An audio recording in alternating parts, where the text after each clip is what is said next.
하나님 말씀 우리에게 주시는 하나님의 말씀 마태복음 14장 13절에서 21절 말씀입니다. 마태복음 14장 13절에서 21절 말씀 봉독해 올리겠습니다. 예수께서 들으시고 배를 타고 떠나사 따로 빈들에 가시니 무리가 듣고 여러 고을로부터 걸어서 따라간지라. 예수께서 나와서 큰 무리를 보시고 불쌍히 여기사 그 중에 있는 병자를 고쳐 주시니라. 저녁이 되매 제자들이 나와 이르되 이곳은 빈들이요 때도 이미 저물었으니 무리를 보내어 마을에 들어가 먹을 것을 사 먹게 하소서. 예수께서 이르시되 갈 것 없다. 너희가 먹을 것을 주라. 제자들이 이르되 여기 우리에게 있는 것은 떡 5개와 물고기 2마리뿐이다. 이르시되 그것을 내게 가져오라 하시고 무리를 명하여 잔 뒤에 앉으시고 떡 5개와 물고기 2마리를 가지사 하늘을 우러러 축사하시고 떡을 떼어 제자들에게 주시매 제자들이 무리에게 주니 다 배불리 먹고 남은 조각을 12바구니에 차게 거두었으며 먹은 사람은 여자와 어린이 외에 5,000명이나 되었더라. 아멘. 코로나 팬데믹 시절에 또 이렇게 명절을 우리가 3년째 그렇게 맞이하고 있습니다. 저는 이번 구정에 아이들 보고 또 제주도에 있는 또 우리 큰놈 며느리 보고 오지 마라 이랬어요. 오미크론이 워낙 뭐 그냥 그 세게 밀어붙이니까 오지 마라 이랬어요. 사실은 보고 싶지만은 오지 마라 이랬어요. 아마 여러분들도 되게 그러시리라 생각이 들어집니다. 제가 보니까 그 인터넷에 보니까 어느 농촌 마을에 현수막이 붙었어요. 그 현수막이 어떤 내용이냐면은 자녀들 보고 코로나 때문에 고향에 오지 마라. 대신 용돈을 많이 붙여라. 그렇게 현수막을 붙여놨더라고요. 저는 현수막 붙일 수도 없고 예 그렇습니다. 참 안타까운 현실을 우리가 사실을 맞이하고 있죠. 어제 보니까 뉴스에 보니까 이 오미크론도 이제는 또 이렇게 또 변형이 일어나 가지고 더 전파력이 또 센 그런 이제 바이러스가 또 번진다 이런 또 뉴스를 접했는데 야 정말 세상의 끝인가? 정말 주님 오실 때가 됐는가? 그런 생각을 해보면서 어느 순간에 우리가 이제 마스크를 쓰고 있는 이게 그냥 평범하게 되어져 가지고요. 뭐 불편한 줄도 모르고 이제 또 생활하는 건 아닌가 그런 생각이 들어집니다. 음, 그럼에도 불구하고 구정 명절을 맞이해서 여러분의 가정에 주님의 평강이 넘치시기를 주님의 이름으로 축복합니다. 또 자녀들 안 오시면 부부끼리 또 오붓하게 그렇게 행복한 시간을 가지시면 좋겠습니다. 올해 우리가 이제 우리 가치관에 맞춰 가지고 하나님의 나라 가치를 공유하는 교회라고 하는 그런 표를 정하고 계속해서 설교를 해 가고 있는데요. 아무리 쳐다봐도 여러분 우리 교회 이름이 여러분 좋아 보이지 않나요? 큰나라 교회. 여러분 네이버에 검색 딱 해보세요. 큰나라 교회 치면 우리밖에 안 나옵니다. 예, 그러니까 등록되어져 있는 교회 가운데 큰나라 교회라는 이름을 가진 교회는 우리밖에 없어요.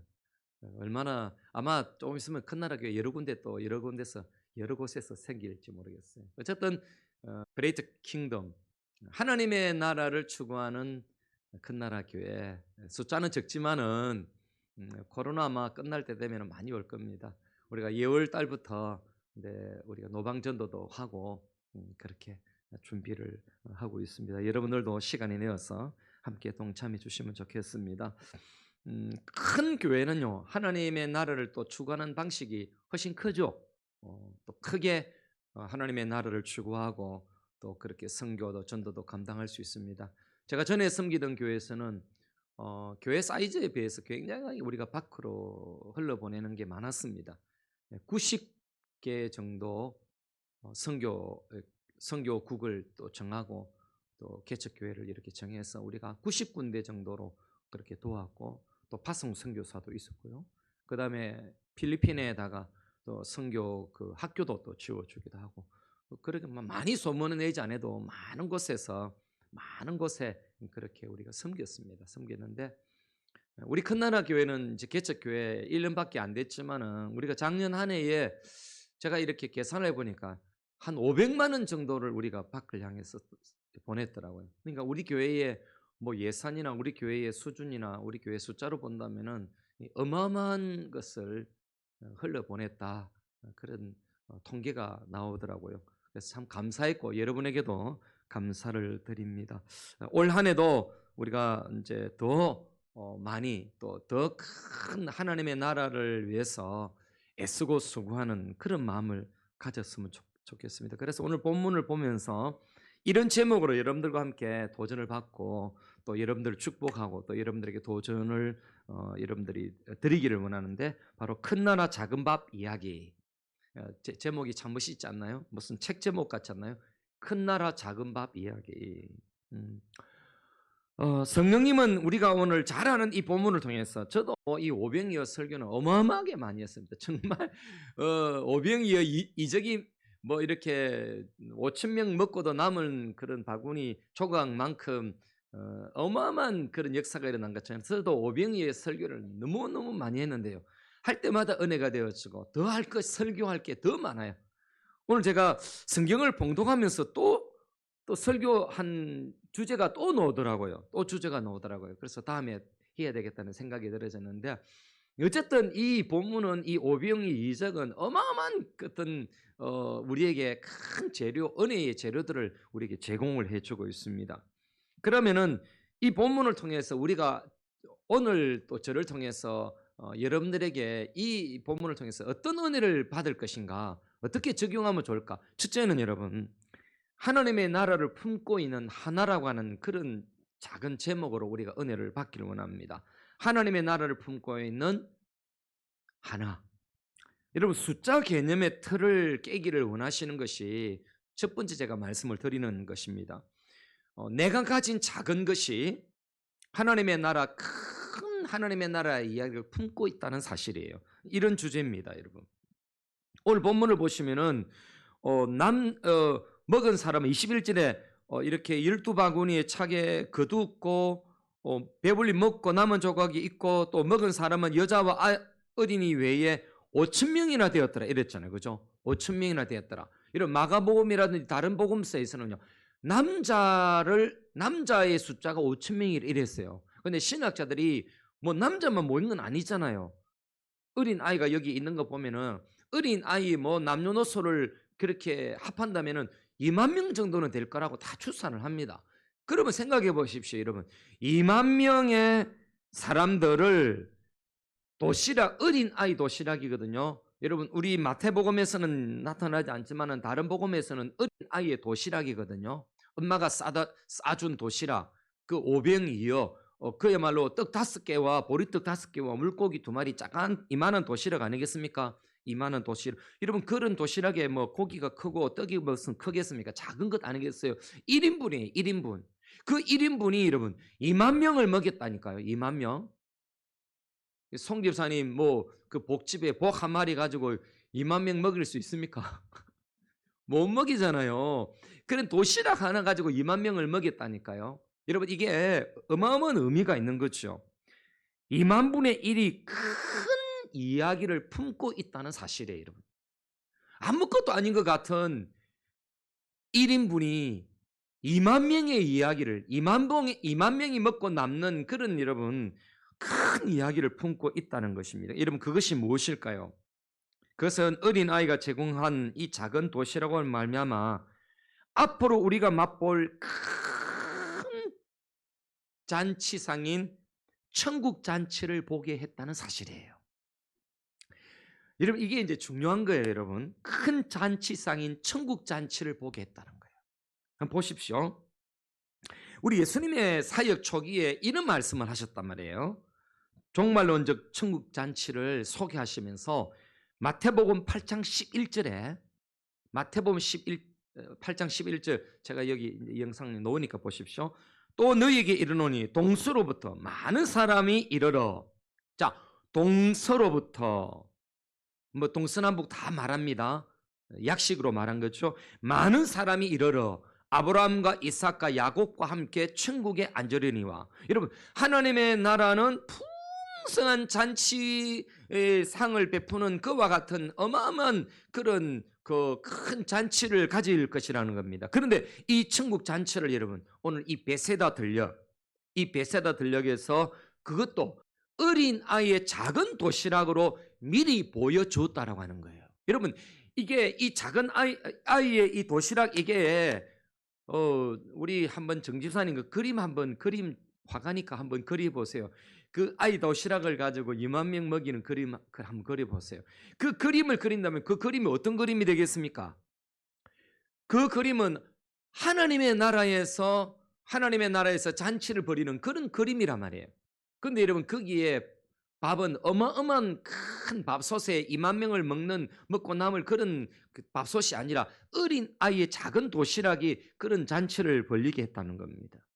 여러분, 내가 가진 작은 것이 하나님의 나라 이야기를 품고 있다면은 내가 가진 작은 것은 작은 것이 결코 아니에요.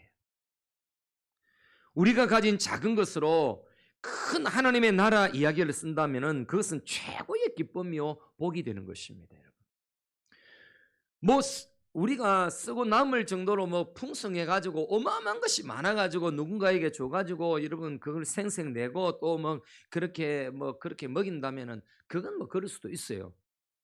그런데 여러분, 참 감동이 되는 것은 작은 하나가 그 큰 이야기를 만들었다는 거예요. 여러분, 가끔 이제 우리나라도 이 도네이션 기부 문화가 이제 정말 뭐 우리 사회도 이제 정착이 되어져 가고 있죠. 여러분, 우리가 10대 강국입니다. 10대 경제 대국이에요. 선진국입니다, 여러분, 선진국. 그래서 이제 도네이션 하는 게 기부 문화가 아주 많아졌어요. 어떤 사람은 이런 폐지 줍고 뭐 박스 줍고 이렇게 해가지고 모은 돈을 매덕을 여러분 뭐 이런 기부를 하고 또 대학에다가 기부를 하고 뭐 도서관을 지으라고 이런 거 보면요, 우리나라가 어마어마한 나라가 돼요. 제가 뭐 오래됐죠. 이제는 뭐 한 20년 30년 가까이 돼가는 영국에서 공부할 때 그때 보니까 집이 이렇게 나오잖아요. 살다가 이제 우리도 노령화가 되어져 가는데 어르신들이 살다가 이제 죽으면요, 자식들에게 우리는 집을 물려주잖아요. 그 영국 사회에서는 그 집을 그렇지 않은 거예요. 사회가 가져가게 만들어요. 그래서 국가에서 가난한 사람들, 홈리스들을, 그 가난한 사람들, 거지들을 위해서, 그린들을 위해서 그 집을 제공을 하는 거예요. 그러니 여러분, 사회가 어찌 됩니까? 다 건강해질 수가 있는 것이죠. 앞으로도 우리 사회도 그렇게 될 가능성이 많고, 이제 그렇게 자꾸 이제 그런 그 인식의 선진국이 되어지고 어떤 그 문화의 선진국이 되어져 갈 겁니다. 제가 굉장히 존경하는 그 용혜원 목사님, 시인이죠. 이분의 쓴 책 중에 타고난 언어의 능력이다. 제가 뭐 설교 이런 또 글 쓰고 이런 것들 때문에 이 책을 사봤는데, 탁월한 언어의 능력이라는 책에 보면 인간관계를 새롭게 해주는 7가지 언어의 표현이라는 그런 글이 있습니다. 그 중에 참 제 마음에 와닿은 것이 뭐냐면요, 하나의 마디, 한마디로 된 글 중에 가장 소중한 말이 무엇일까? 그게 여러분, 우리라고 하는 단어래요. 우리라고 하는. 그러고 보니까 그래요. 반대로 여러분, 가장 중요하지 않은 한마디의 말, 그건 뭘까? 바로 나라고 하는 거예요. 나. 그러면서 오늘 본문은 여러분, 가장 중요하지 않을 것 같은 나라고 하는, 내가 갖고 있는 작은 도시락, 그 내가 갖고 있는 작은 도시락, 이 나라고 하는 이 작은 도시락이 주님을 만났을 때 가장 소중한 우리라는 공동체를 빛나게 했다는 사실이에요. 여러분, 내 한 사람의 헌신과 내 한 사람의 섬김과 내 한 사람의 나눔과 내 한 사람의 이런 그 도네이션이, 기부가 우리라고 하는 공동체를 빛나게 한다는 거예요. 제가 오늘 예배를 위해서 준비하면서 그런 기도가 나오더라고요. 우리 이제 우리 교회는 작아도 그래도 유명한 분이 계시잖아요. 또 화가도 있고, 우리 정집사님 생각이 나더라고요.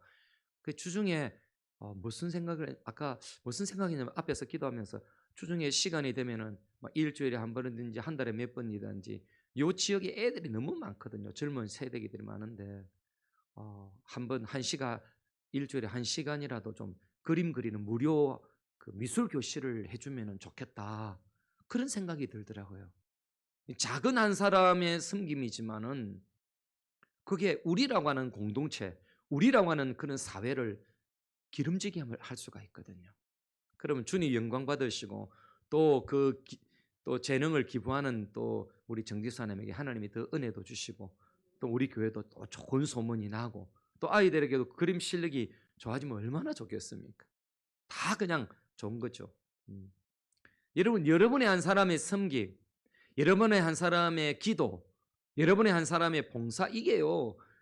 그냥 내 한 사람의 유익이 아니라 많은 우리라고 하는 공동체를 유익되게 만든다 이 말이에요. 어, 김장한 목사님의 경건생활 365일이라는 책이 있는데요. 제가 가끔씩 그 책을 봐요. 짧은 이야기들이 있지만 참 은혜로워요. 그 호주 여행사에서 취직해서 베트남에서 가이드를 하게 된 그 짐이라고 하는 그런 청년이 있었는데요.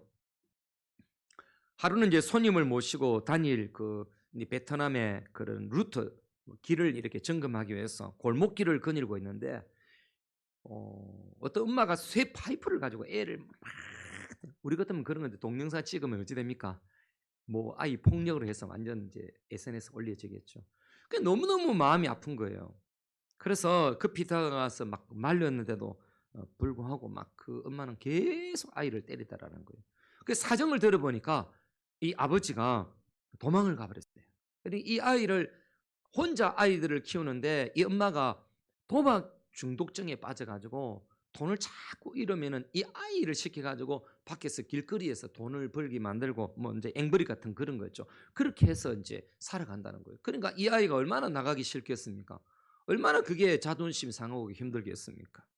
그런데 충격적인 사실은요. 베트남의 많은 거리에서 이런 아이들을 구걸하는 아이들을 볼 수가 있다는 거죠. 이 모습을 본 이 짐이라는 이 청년은 여행사를 그냥 그만두고요. 이 청년은 꿈을 가지기 시작한 겁니다. 그 영어를 가르치는 그런 교육센터를 만들고 거기서 졸업한 아이들을 사회적인 그런 어떤 봉사를 하기 위해서 섬기도록 기술을 또 알려주고 이러기 위해서 그 코토라고 하는 그런 레스토랑을 세우기로 꿈을 꿉니다. 그래서 이제 뭐 처음에는 인력, 뭐 자본 이런 것들이 허락하지 않았지만 그러나 몇몇 아이들을 가르쳤고 그 학생들이 나중에 다른 학생들을 가르치기 시작한 거예요. 그러면 시간이 지날수록 많은 학생들이 이곳에서 나와가지고 공부도 하고 또 레스토랑에서 기술도 배우고 이렇게 해가지고 1,000명이 넘는 아이들이 새로운 삶을 시작하게 되어졌다는 거예요. 그 중에는 유명한 호텔의 식당의 주방장이 된 아이들도 많이 그렇게 나왔다는 거죠. 여러분 보십시오. 한 사람의 섬김, 내가 갖고 있는 은사, 내가 갖고 있는 달란트, 내가 갖고 있는 그런 작은 하나가 어마어마한 역사를 일으키는 거죠. 여러분 하나님의 나라도 큰 것에 기대하는 것보다 작은 것을 통하여 당신의 나라 이야기를 만들 때가 많이 있는 것입니다. 여러분 하나님의 나라는 금으로 입힌 그런 헤롯 성전이나 빛나는 뭐 솔로몬 성전의 그런 궁전이 아니라 이런 모를 풀과 작은 풀들도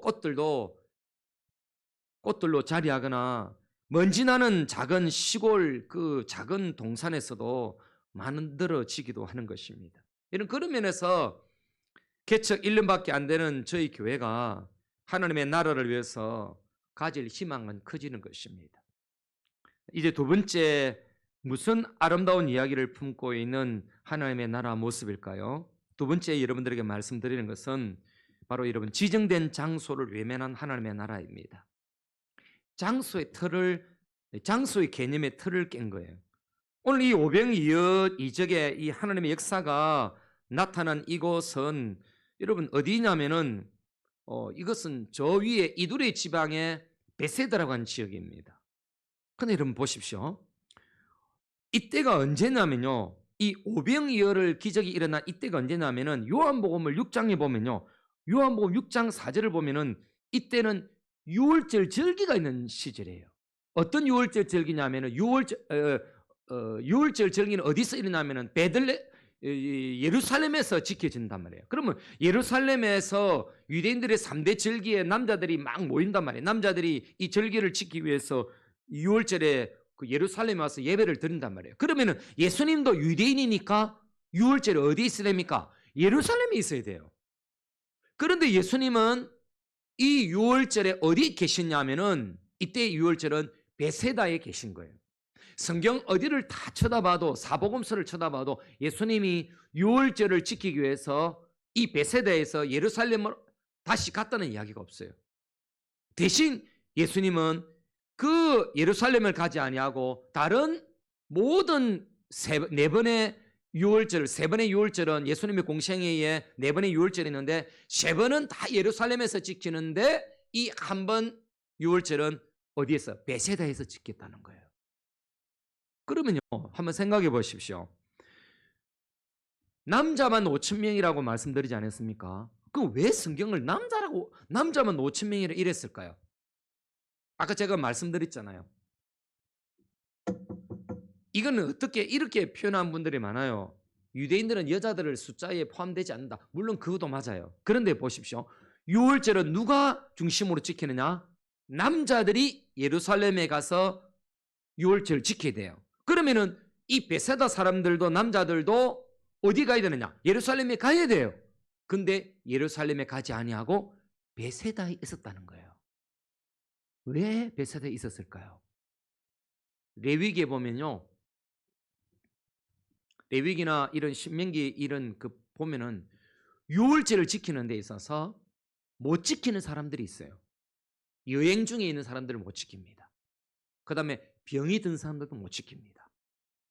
그 다음에 하나님 앞에서 죄를 지은 죄인들도 못 지켰습니다. 그렇다면 여러분, 여기에 남자만 5천 명이라고 말한 이유가 있는 거예요. 여기에 이 5천 명은 적어도 사연이 있는 사람들이 사연이 있는 사람들. 그러면 이 사연이 있는 이 사람들, 6월절을 지키지 못하는 이 안타까운 사연이 있는 이 사람들에게 우리 예수님은 출장 뷔페를 가지듯이 예루살렘을 벗어나서 이 베세다까지 와서 6월절을 지키지 못하는 남자들과 함께 사람들과 함께 6월절을 지켰다는 사실이에요. 여러분, 이것은 성경을 읽으면서 이는 배경의 이야기예요. 숨겨진 그런 히든 스토리죠.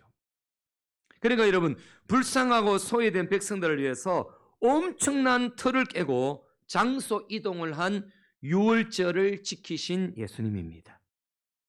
오늘 이 오병이의 이적의 이야기는 하나님의 나라를 위해서 장소의 틀을 깨는 이야기로서 미래에 더 넓어질 하나님의 나라를 볼 수 있게 해 주신 것입니다. 여러분, 오늘날도 교회도요, 틀을 깨야 돼요. 틀을. 더 넓어진 하나님의 나라를 틀을 깨야만이 볼 수 있는 거예요. 여러분, 여기라고 하는 이 좁은 장소의 틀을 깨고 저기라고 하는 더 넓은 하나님의 나라를 우리는 경험을 해야 하는 것입니다. 예수님이 한국 교회에 오셔서 틀을 깨고 확대하기를 원한다면 그 대상이 무엇이라고 봅니까, 여러분? 교회들이 다가올 수 없는 자들을 향해서 그들 가운데로 출장 나가신 예수님처럼 틀을 깬다면은 엄청난 사람들이 모여서 예수님을 만날 수 있지 않을까요? 제 동기 목사님 중에 함양의 상내백 교회라고 하는 교회를 섬기는데 이 목사님은 우리 동기 목사님은 저보다 나이는 좀 많아요. 그런데 이분은 정말 똑똑하고 기도도 많이 하시고 아는 것도 많고 정말 그야말로 큰 교회를 담임해도 전혀 손색이 없는 정말 똑똑합니다. 박식하고 그런데 여러분, 이분이 시골 교회를 섬겨요. 시골 교회를 섬기는데 그 상내백 교회를 너무너무 예쁘게 만들었어요.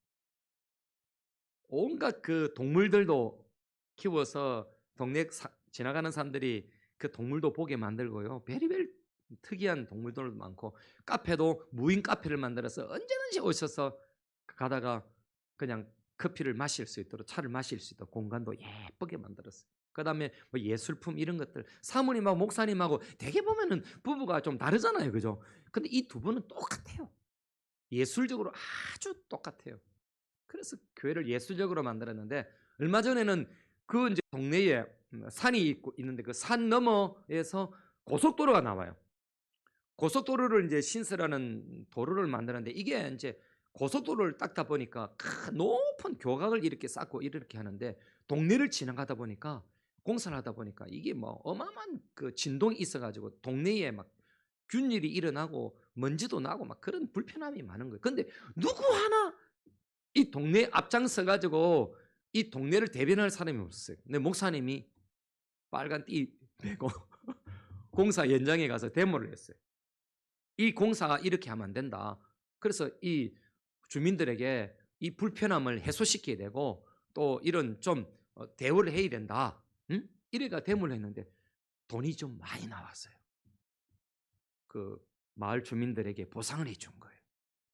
근데 그 보상금을 받아서 목사님이 마을에 가정마다 다 M분에 나누었어요. 나누어서 가정마다 돌려줬어요. 이렇게 다 나눠준 거예요. 목사님은 가지지 않고. 그러니까 마을의 어른들이 얼마나 좋아하겠어요. 얼마나 감동을 먹겠어요.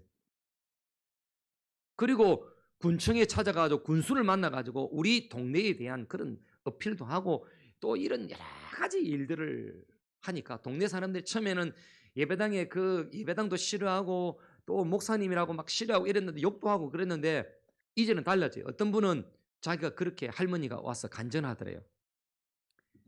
목사님 사택 앞에 계속 쌀을 찍어가지고 다 먹었다 싶으면 또 갖다 놓고 그러는 거예요. 왜 그러냐면은 자기가 평소에 목사님을 억수 욕했대요. 교회를 욕했대요. 근데 보니까 교회가 정말 좋은 일을 하고 목사님이 너무너무 좋은 일을 한다고 쌀을 갖다 놓고 그냥 도망가 보고 쌀 갖다 놓고 도망가고 그러다 나중에 걸려가지고 목사님한테 그 이야기를 하냐. 목사님 진짜 싫어했는데 목사님 우리 교회 보낸 진짜 훌륭한 지도자다. 쉐마을 지도자가 정말 훌륭한 지도자다. 그리고 그 동네에서 유명 인사가 되어버린 거예요. 면장보다 더 그냥 더 유명해져 버렸어요. 여러분 하나님의 나라가 어떻습니까? 틀을 깬 이 교회로 말미암아 이 목사님을 통해서 하나님의 나라가 큰 하나님의 나라가 드러나게 된 것입니다. 여러분 예수님은 하나님의 틀을 깨고 이 땅 가운데 오신 나라입니다. 오늘날 교회는 하나님의 나라를 안고 세상 밖으로 확장해 나가길 끄려한다는 점에서 도전받는 그런 이야기가 되는 것입니다. 이렇게 틀을 깬 6월절 큰 집회가 예루살렘 밖에서 열렸는데 이 모양이 여러분 신기하게도 어떤 특별한 이미지를 우리로 하여금 상상하도록 그렇게 합니다. 세 번째, 그 특별한 이미지가 무엇일까요? 바로 여러분 과거에 기초한 새로운 미래의 하나님의 나라 그림을 제공해 주고 있는 것입니다.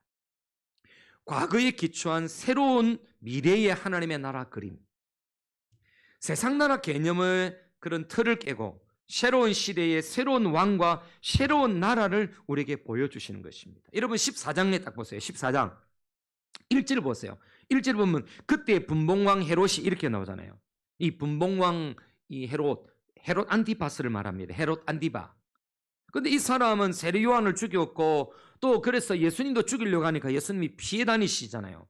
그 피해 다니시는 첫 번째 사건이 어떤 사건이냐? 바로 여러분 5천 명을 먹이는 이 이적이 첫 번째 이적이에요. 여러분 헤롯 안티바를 통해서 수많은 군중들이 여러분 어려움을 겪었단 말이에요. 백성들이. 근데 그 군중들이 지금 누구에게로 옮겨지고 있습니까? 이 베세도로 건너간 우리 예수님께 모였단 말이에요. 여러분 상상을 해보십시오. 헤롯 안티바라는 왕의 그 통치 하에 있던 사람들이 지금 예수님 앞으로 가서 육신의 나음을 입기도 하고 배고픔이 있었던 그들이 배부름을 만드는 이런 경험을 했다는 거예요, 여러분. 근데 이 표현을 여러분 마가복음 6장 34절에 보면은 이 표현을 보면은 불쌍한 이 군중들을 여러분 이렇게 목자 없는 양같이 이렇게 표현했단 말이에요. 목자 없는 양같이. 헤롯 안티바스는 자비도 없었고 자기의 양이지만은 그 양들을 이끌지는 못했단 말이에요. 백성들을 힘들게 했단 말이에요. 그런데 여러분 어떻습니까? 예수님은 그 양들을 불쌍히 여기시고 긍휼히 여기셨다 이 말입니다. 에스겔서 34장 15절 16절에 보면요. 이렇게 구약의 에스겔서 34장에 이런 예언을 하고 있어요. 내가 친히 내 양의 목자가 되어 그것들을 누워있게 할지라. 주 여호와의 말씀이니라. 그 잃어버린 자를 내가 찾으며 쫓기는 자를 내가 돌아오게 하며 상한 자를 내가 싸매 주며 병든 자를 내가 강하게 하려니와 살진 자와 강한 자는 내가 없애고 정의대로 그것들을 먹이리라. 누구를 이야기합니까, 여러분? 예수님이 친히 참목자가 되어서 와가지고 그 백성들을 먹이겠다는 거예요. 여러분, 그 당시에 이스라엘의 지도자들은요 이렇게 했어요. 양들을 잡아먹고 그냥 그 시적 언어죠. 양들을 잡아먹고 양들의 기름을 뺏겨 먹고 양들의 살을 뜯어먹는 그런 못된 목자였단 말이에요. 그런 못된 목자 앞에 진짜 참 좋은 목자가 나타나는데 그 목자는 어떤 목자냐? 그 양들을 여러분 잃어버린 자를 찾고 쫓긴 자를 돌아오게 하고 상한 자를 싸매주고 병든 자를 고쳐주는 이런 좋은 목자가 나타날 것이라는 거예요. 그분이 누굽니까, 여러분? 바로 오늘 본문에 바로 우리 예수님이라는 거예요. 그 모습을 오늘 여러분 마태복음 14장은 이렇게 펼쳐지고 있는데 마가는 그것을 불쌍한 정말 그런 표현을 목자 이런 그런 양으로 표현했단 말이에요. 민수기 27장 17절을 보면요. 약속의 땅에서 모세는 새로운 지도자를 구하는 기도를 합니다. 여러분 자기는 이제 죽잖아요.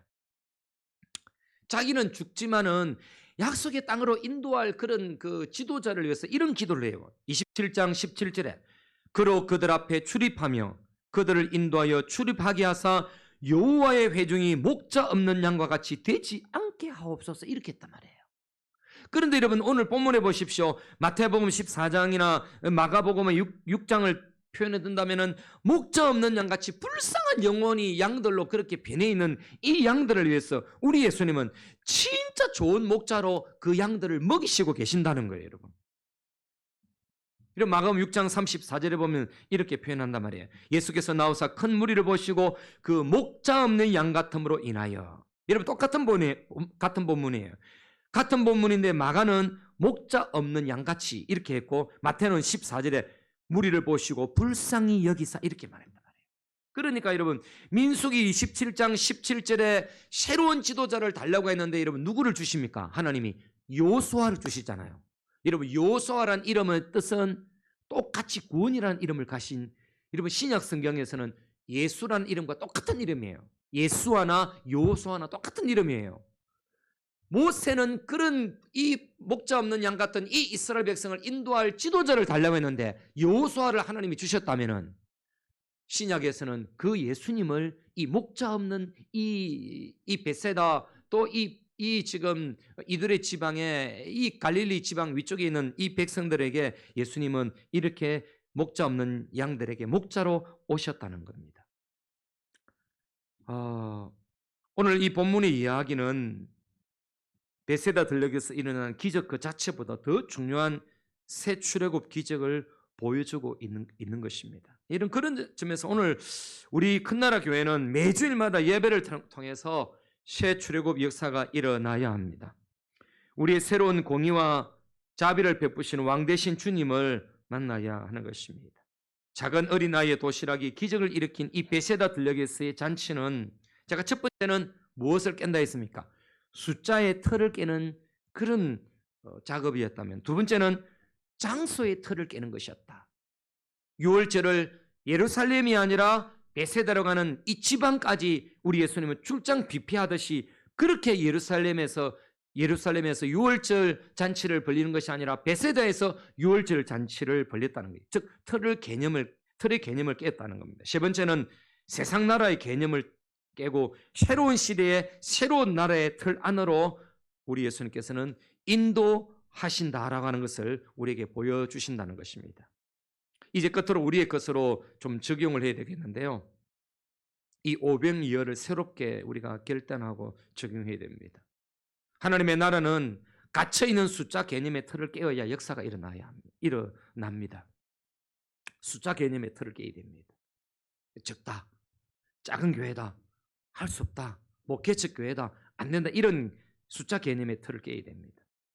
두 번째는 여러분 하나님의 나라는 고정된 옛 장소 개념의 틀을 깨어야 새 틀 안으로 들어갈 수 있는 것입니다. 여러분, 교회라고 하는 이것이 여기만 교회다, 이 예배당 안만 우리가 성전이다, 이런 생각을 가지면 안 됩니다. 성전은 우리 모두의 공동체 안에 있는 것이고, 교회라고 하는 것은 예배당만 교회가, 이는 예배당이고 교회당이에요. 교회는 모이는 것 자체가 교회예요. 그래서 어디든지 모일 수가 있고, 하나님의 나라는 그렇게 확장이 되어야 되는 것이죠. 세 번째는, 하나님의 나라는 옛 왕은 죽고 새 왕 그리스도가 다스려야 하는 것입니다. 네 번째는, 여러분, 하나님의 나라로서 교회는 항상 새로운 틀 안에서 비전을 갖는 곳이 되어야 하는 것입니다. 여러분, 예배드리면서 날마다 새로운 나라를 꿈꾼다면은 하나님의 나라 비전이 있는 요엘서 2장 28절이 여러분 실체가 되는 것입니다. 요엘서 2장 28절, 우리가 잘 아는 말씀 아닙니까? 그 후에 내가 내 영을 만민에게 부어주리니 너희 자녀들이 장래일을 말할 것이며 너희 늙은이는 무엇을 꾸며? 꿈을 꾸며 너희 젊은이는 무엇을 볼 것이다? 이상을. 이 비전이에요. 여러분, 다 비슷한 표현입니다. 여러분, 장래일이나 꿈이나 이상이나 이건 과거가 아니고 미래지향적인 것이에요. 성령이 부어지면 그런 역사가 일어난다는 겁니다. 예배 시간에 여러분이 인생의 새로운 그림을 그린다면은 여러분의 삶의 광야는 더 이상 헤맬 광야가 아니라 인도함을 받는 풍성한 푸른 초장이 될 것입니다. 오늘 본문 속에서 이런 놀라운 하나님의 나라를 드러내게 된 것은 작은 하나가 주님의 손 안에서 만들어진 것 때문입니다. 내가 가진 것이 내 것으로 있을 때는 어떤 것도 만들어지지 않습니다. 그러나 하나님의 나라의 역사는 우리라는 공동체를 향해서 나를 떠나서 주님의 손에 다다르게 될 때 만들어지는 것입니다. 2만분의 1의 작은 것으로 큰 나라 이야기를, 하나님의 나라 이야기를 써내려가는 것, 이것이 우리 교회가 추구할 그런 이상이고 비전입니다. 고정된 틀을 깨고 먼 나라를 바라봅시다. 우리의 옛 왕은 죽이고 새 왕 예수님을 영접하기를 간절히 바랍니다. 2022년 우리 큰 나라 교회가 큰 나라 작은 밥 이야기를 만들어 봅시다. 작은 내 밥만 보지 마십시오. 큰 밥을 보십시오. 나의 밥이 유월절 밥 이야기가 됩니다. 나의 밥이 십자가 이야기를 만듭니다. 나의 밥이 새 출애굽 이야기를 만듭니다. 나의 밥이 하나님의 나라 잔치상 이야기가 되는 것입니다. 왜냐하면 예수님의 살과 피를 주신 십자가의 생명의 떡 이야기가 하나님의 나라 이야기가 되었기 때문에 그런 것입니다. 이것이 하나님의 나라 가치관이 되는 것입니다. 올 한 해 우리가 하나님의 나라 가치를 공유하는 그런 교회로서 우리 십자가 복음이 우리를 통해서 우리가 가진 작은 것이 나누어져서 큰 나라 이야기를 만들어 가기를 주님의 이름으로 축복합니다.